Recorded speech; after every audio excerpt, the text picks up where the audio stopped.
For today's ganap guys, nami ana sa center, na nami ana nagkuan, nagpaabot na namin tawag ko ng mungalan. Kaya magpa-inject ka nga kumbana og anti-tetanus. Kaya natunok siya og lansang. So dari dapita guys, nag-inject na og permerong inject. So tusok na. Sakit pang kuan na. Sakit pang tunog sa lansang kaysa dagom. Gamay bitaw lang kada.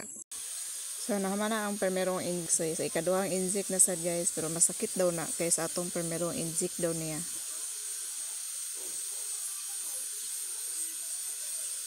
Kaya ana siya masakit daw ang ikaduhang inject.